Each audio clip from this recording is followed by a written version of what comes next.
Bom dia, são 8 horas em ponto, quarta-feira, 29 de agosto. Esta é a TV Senado, eu sou Sheila Assunção e você assiste agora ao Senado em Dia. Plenário aprova MP que cria linhas de crédito para pessoas atingidas por enchentes e secas. Fernando Cavendish, ex-presidente da Delta, é um dos convocados de hoje para a CPI do Cachoeira. CCJ analisa projetos que tratam do porte de armas. Impasse em negociações pode derrubar a medida provisória do novo Código Florestal. Agora no Senado em Dia.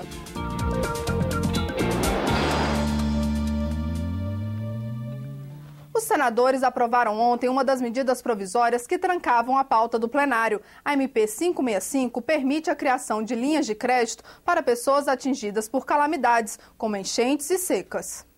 O semiárido do Nordeste passa pela pior seca dos últimos 40 anos, segundo o Climatempo. No Norte, as populações do Acre e do Amazonas sofreram com as enchentes de janeiro. Os desastres climáticos levaram o governo a editar a MP 565. Ela autoriza o executivo a criar linhas de crédito para a indústria, setor rural, comércio e serviços nas cidades das regiões Norte, Nordeste e Centro-Oeste atingidas por calamidades.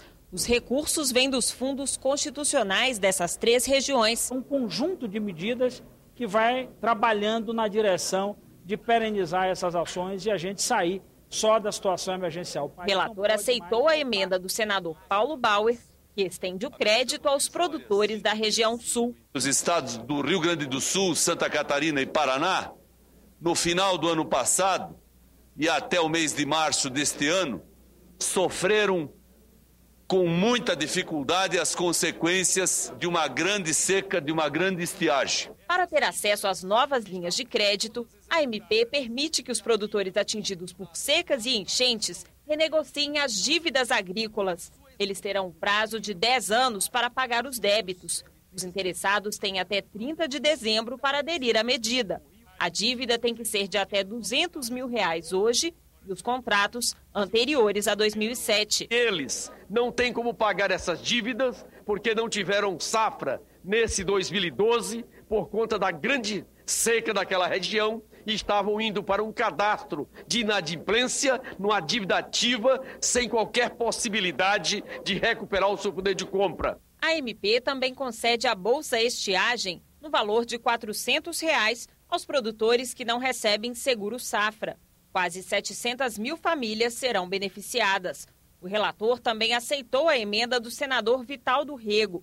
Ela autoriza os municípios que decretaram situação de calamidade e de emergência este ano a suspender o pagamento de dívidas ao INSS. Não estou propondo perdão de dívidas ou qualquer outra medida que possa lesar a Previdência Social.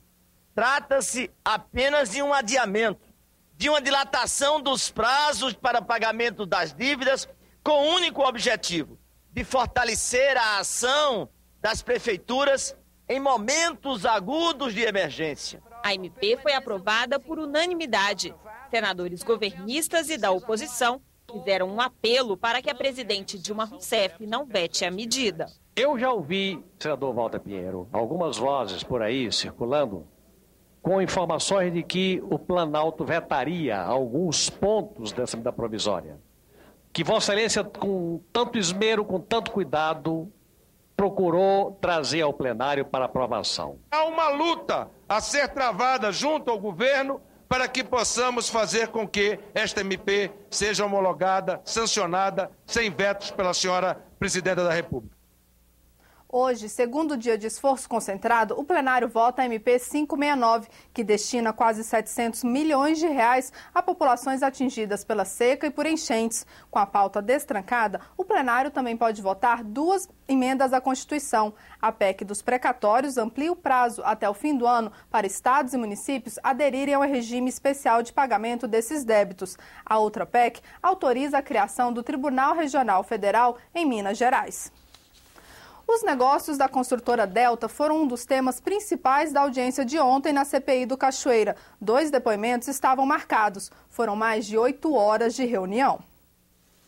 Um dos depoentes tinha um habeas corpus e se recusou a responder perguntas.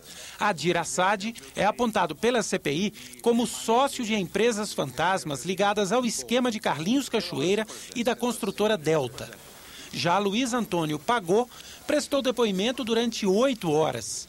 O ex-diretor do DENIT disse que a demissão dele foi resultado de um complô que teve a participação da construtora Delta. Eu acredito que esses fatos todos, em que nós agimos no interesse de preservar a qualidade das obras, no interesse de agilizar os cronogramas, fossem causando um grande dissabor ao seu Cláudio Abreu na direção dos seus trabalhos, evidentemente. Eu imagino que por isso que ele tomou essa decisão, juntamente com o contraventor, de patrocinar a matéria jornalística que acabou por me retirando do DENIT. Segundo Luiz Antônio Pagô, os aditivos que aumentaram valores de contratos da Delta seguiram os padrões do mercado. Nós não aprovamos aditivos acima de 25%. Ele negou que a construtora tenha sido beneficiada pelo governo federal com o aumento do número de contratos. Eu licitei mais de 30 bilhões de obra, certo? E isso fez com que as empresas que estavam participando do processo de licitações e que executavam obras para o DENIT, todas crescessem, não só a Delta. Mas disse que o ex-senador Demóstenes Torres pediu a ele para favorecer a construtora Delta. Foi em um jantar na casa de Demóstenes, onde também estavam os diretores da empreiteira. Terminou o jantar, ele me convidou para uma sala reservada. E me disse o seguinte: olha, eu tenho dívidas com a empresa Delta, a Delta tem me apoiado nas campanhas e eu preciso ter alguma obra com meu carimbo.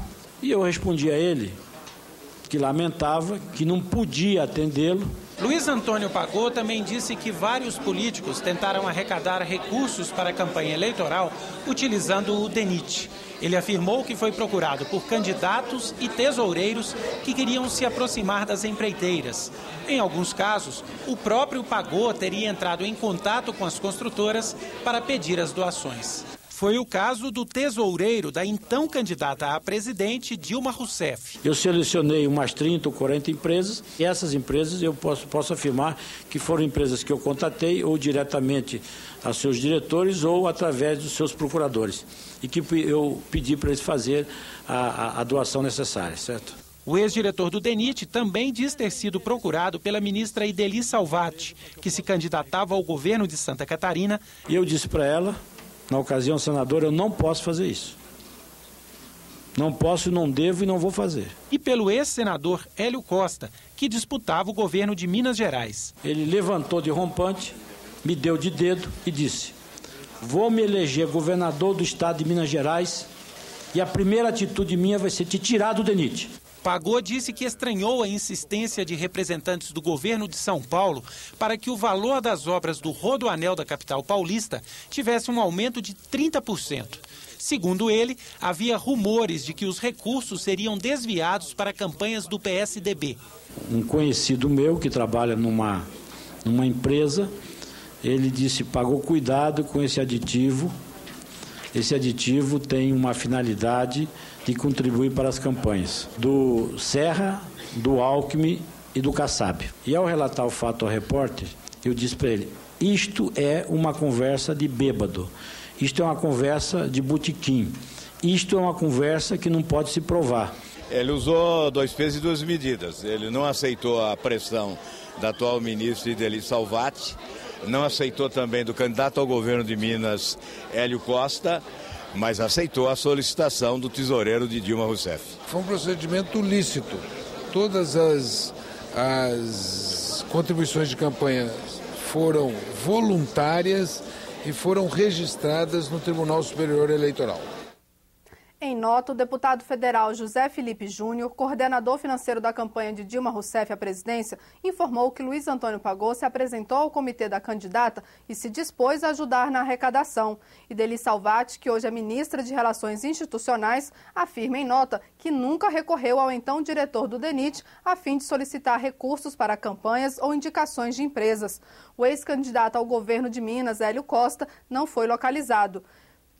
E hoje, logo mais, às 10h15, a CPI do Cachoeira ouve os depoimentos de Fernando Cavendish, ex-presidente da Delta Construções, e de Paulo Vieira Souza, conhecido como Paulo Preto, ex-diretor da Dersa, empresa responsável pelo desenvolvimento rodoviário em São Paulo. A comissão mista que analisa o Código Florestal adiou a votação dos destaques ao texto para hoje pela manhã. O governo já admite que o impasse na negociação pode derrubar a medida provisória 571. O impasse está nas áreas de proteção permanente. No início do mês, a comissão aprovou um destaque que dispensa os produtores agrícolas de recuperar APPs em rios temporários, uma derrota para o governo. A bancada ruralista agora concorda em refazer a votação e proteger os rios temporários, mas faz novas exigências e os ambientalistas são contra. Agora, se quer o texto que está sendo negociado, quer fazer com que a compensação de reserva legal possa ser feita de qualquer forma e sem ouvir o órgão ambiental, quer inverter a obrigatoriedade de licenciamento ambiental na construção de barragens artificiais para o pequeno produtor, libera o grande produtor do licenciamento e obriga o pequeno a fazer. Enfim, são várias contradições que acabam dificultando o acordo. O presidente da comissão mista reconhece que o acordo está difícil de sair, mas nega que esteja negociando um troca-troca. Não tem nenhuma troca, porque o que o relator quer apresentar é uma apresentação em bloco de todos esses elementos. Se nós não conseguirmos votar esses elementos conjuntamente, fica difícil e não terá acordo, porque alguns destes elementos não estão regimentalmente amparados, só por unanimidade. Por isso que nós estamos trabalhando tanto para ter a unanimidade. Este deputado, que já foi ministro da Agricultura, critica as novas exigências dos ruralistas. As lideranças maiores, como o presidente da bancada ruralista, ou o presidente da Confederação Nacional da Agricultura e outros líderes da bancada estão absolutamente a favor de um entendimento e de itens que o relator propôs. O que nós temos discordância são apenas 2 ou 3 deputados que estão numa posição mais radicalizada. O prazo está acabando. A MP do Código Florestal perde a validade no dia 8 de outubro. Se a comissão mista não votar a matéria nesta semana, Câmara e Senado não terão tempo para aprovar o relatório do senador Luiz Henrique. Por falta de acordo, a reunião desta terça-feira foi cancelada e apertou ainda mais o calendário. O governo já admite que a MP pode cair. Eu acho que está muito difícil o entendimento, aqui falando muito serenamente, está difícil o entendimento em torno do Código Florestal. É do estilo da presidenta trabalhar com vários cenários, tá certo? Ela tem o cenário da queda da MP, tendo havido o veto e caindo a MP, tem uma lei anterior que fica de pé. Veja agora a agenda das comissões do Senado para esta manhã. A Comissão de Assuntos Sociais examina a pauta com 16 itens. Um deles é o projeto que regulamenta a profissão de cuidador de idoso. A Comissão de Assuntos Econômicos analisa 3 pedidos de empréstimos internacionais e depois sabatina Leonardo Porciúncula Gomes Pereira para o cargo de presidente da Comissão de Valores Mobiliários. A Comissão de Direitos Humanos faz audiência pública para debater se a psicofobia é crime. Psicofobia é o medo ou preconceito contra pessoas com doenças psíquicas. A Comissão de Constituição e Justiça está prevista para logo mais às 10 horas da manhã. Senadores analisam a indicação de Luiz Moreira Gomes Júnior para compor o Conselho Nacional do Ministério Público e depois examinam projetos. Quem traz informações sobre a pauta da comissão é a repórter Dinalva Ferreira, que está ao vivo no Túnel do Tempo daqui do Senado. Bom dia, Dinalva.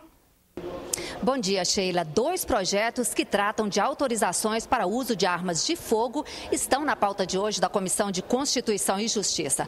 Um deles permite que agentes e guardas de presídios, de portos e os que fazem escolta de presos portem armas de fogo mesmo fora de serviço. Hoje, essa permissão está limitada a algumas categorias, como integrantes das Forças Armadas e da Polícia Federal e agentes vinculados à ABIN, Agência Brasileira de Inteligência, e à Presidência da República. Essa proposta veio da Câmara e tem parecer favorável do relator, senador Gin Argello. Segundo ele, esses agentes vivem em perigo constante, o que justifica a autorização.